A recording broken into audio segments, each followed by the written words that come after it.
These problems just keep coming back like a bad dreams. Yeah, it's never ending. I'm starting to have this.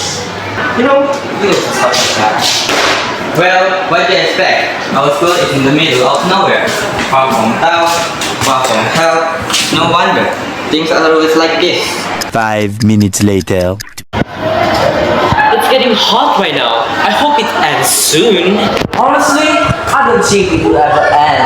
Yeah, maybe you're right. Right, Ben? Food tapping? Hot? Maybe I have an idea. Let me introduce you to my awesome team. In our team, we have Larry, Clement, Leonardo, and Benedict. And of course, we wouldn't survive without our amazing mentor, teacher Imelda Jo. Let's talk about the problem statement. First, students often tap their feet during class without even realizing it. This creates kinetic energy, but it just goes to waste. Second, we use a lot of electricity every day, but energy from a small movement like foot tapping is never reused. Lastly, in remote school, power cut happens often. This electricity isn't stable and classrooms get very hot. This makes it really hard for students to study. From our survey, we found that most students tap their feet because they are bored or feel uncomfortable. Others do it out of habit or because they are restless. This shows that foot tapping is common. And here's our innovative solution. We have made a smart foot pad harnesses piezoelectric technology to convert the kinetic energy from tapping into electrical energy. This energy is then stored in a supercapacitor.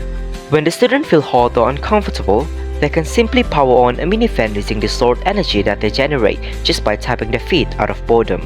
Students can also continue tapping to keep the fan running, turning an idle habit into productive energy generation. This is our sketch to give a visual idea of how the product looks.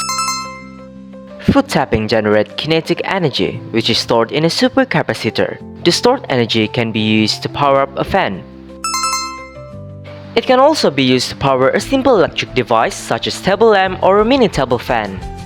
This is the list of items you can buy in Missy DIY, used from waste materials and gather from other sources. I also include the necessary tools that needed for this project. After adding everything up, the total cost come up to 81 ringgits. Waste nothing, powers everything. The future is under your feet. Thank you.